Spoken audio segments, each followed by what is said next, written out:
Welcome to the Traveling Professors. I'm Professor Bob. And I'm Professor Sheri. And together we are the Traveling Professors. Today, Sheri and I are going to have some fun with you. We're going to take our very first balloon trip over the Loire River. We went there several years ago. It was our first attempt at doing ballooning. I was a little concerned, but Sheri had done it before and thought I'd be just fine. And I was, eventually. But it was kind of an odd thing, is that we had come into the Loire Valley staying at Amboise, and we had like 5 days that we were going, full days that we were going to be there, and we were supposed to take the balloon trip the second day we were there. And the thought was that we were going up over the place we were staying at Amboise, or we would go to Chaumont, but it rained all the time. It rained, I think, 16 of the 23 days we were in France that year. They called and said, well, we couldn't go on our date. We'd scheduled for the next day and the next day. And the last day we were there, the dawn flight appeared to be good. Actually, both days, in the morning or in the evening, would have been fine. So we took that and we ended up flying over Chaumont. And so we're going to take this balloon trip over the Loire River, over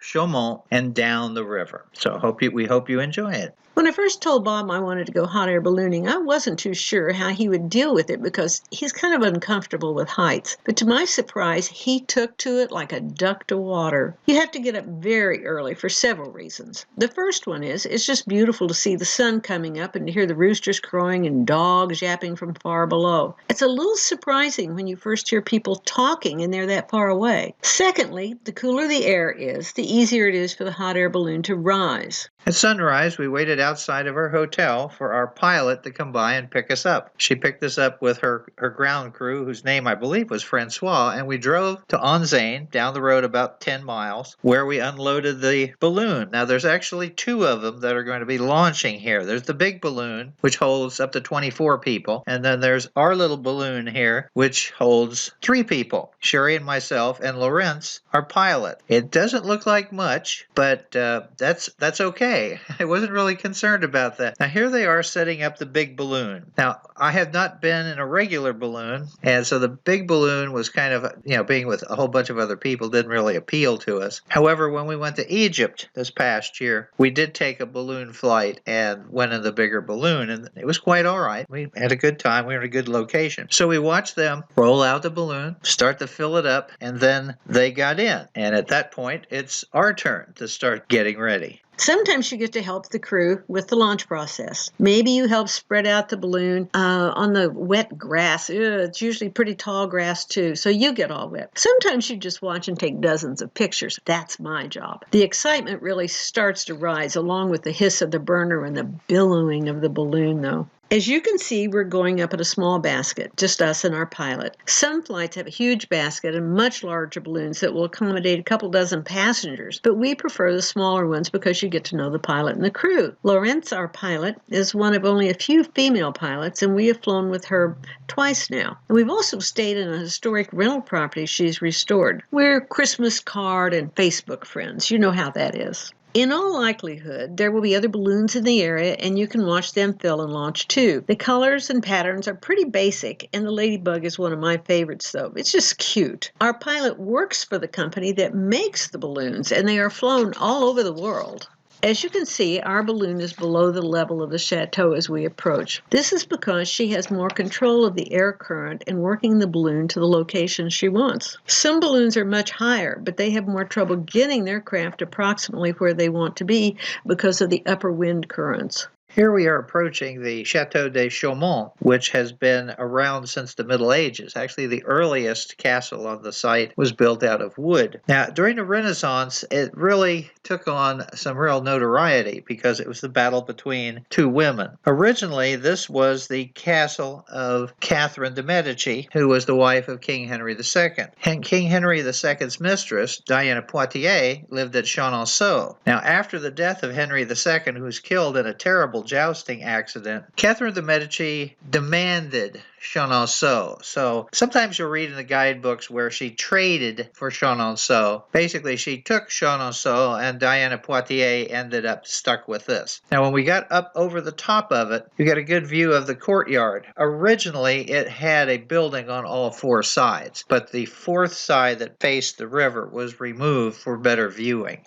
Isn't this spectacular? You have no sense of the wind or the sound of the wind. The balloon's flight is completely silent until the short hiss of the burner takes you rising into the sky. I could do this every week. This may well be one of my photo shots, as I love the balloon stacked above the horizon in multiples. We are flying over one of the many villages that we saw in the Loire Valley, and then ultimately you see where the river is and some of the other balloons on the horizon. This is about as high as we went. Some of the other balloons will go much higher, but we remained at this height and for the most part then would go down lower. And we buzzed one or two of the little towns before coming into a landing. Sometimes the pilots will take you up and down and do all sorts of maneuvers. We didn't do anything really fancy this time, probably because of myself. When we go back in 2018, Lorenz did a little more acrobatic stuff, shall we say. In just a few minutes, the lighting changes from the elongated dark shadows of a beginning sunrise to a panorama of blue and green. And speaking of shadows, there we are on the ground with the sun to our backs.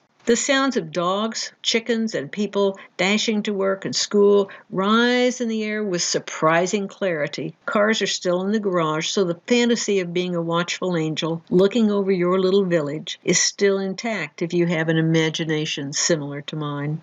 Lorenz zeroed in on this quaint little town. The building at the far end here is a nice hotel. This is on the way to Amboise. And we didn't go over Amboise because the wind was blowing the wrong direction. We would have come into the airspace of Tours. So that's why we ended up down here. And we got into the middle of the city. She went down so I could get some better pictures of the beautiful church. Here we are flying right over the back of the church. Beautiful side view to see the interesting architecture of this place. But everybody's just getting up. And then we have to get up a little higher in altitude. So here is a shot of the balloon going up. We had a really good time with Lorenz, and actually we not only booked another flight with her years later, but we stayed in her gîte is what they call it, her holiday let. So it was really fun. And then we're out into the countryside, heading on back. Well, you can see the river here, and then here's one of the vineyards. Lots of vineyards in this area. The Loire Valley is one of the richest places to grow crops in all of France. We are flying over one of the forested areas and then back out, and you can see the shot across all of the beautiful farmland. It's just so relaxing. Oh no! When you see the farm fields coming closer, you know your heavenly adventure is just about over. Little by little, Lorenz manipulates our balloon toward the open field, for which she has permission to not only land, but to bring the Jeep and the trailer in for packing up our rig and joining the regular people. Landing time. There's the vehicle with Francois in it. We're going to land in that wheat field there to his left. And as we come down, it's a very gentle landing. We did drag just a little bit, but nothing to it. So I'm standing, show you how high the wheat is in this particular area. And as Sheri said before, they have made arrangements with various people to come down and pay a fee during the year to land on their property. And the wheat isn't damaged or anything. And then here's our balloon after we exited. And we'll be putting it back into the vehicle. We'll fold that thing up and haul it off a little bit later. Now, some people would like to know what this costs. Now, normally a flight would be something around $160 a person. Since it's just the two of us, we paid around $700 for the flight. While expensive, it was also well worth it. We got to experience, we moved in the basket. We got to know the pilot really well. Liked it so much that we did it again. And you can actually choose where you wish to fly, depending on the weather determines everything. So she said the next time we come, we'll make sure we get to fly over Chaumont. So actually, we did get to fly over Chaumont when we were there in 2018. And here we are, safe and sound. Our little basket has dragged a path through the grass for an easy landing. I've seen rough landings where the baskets and passengers were sideways on the ground. I'm not much help wrestling the equipment, so I hold fast to my job as photojournalist and color commentator.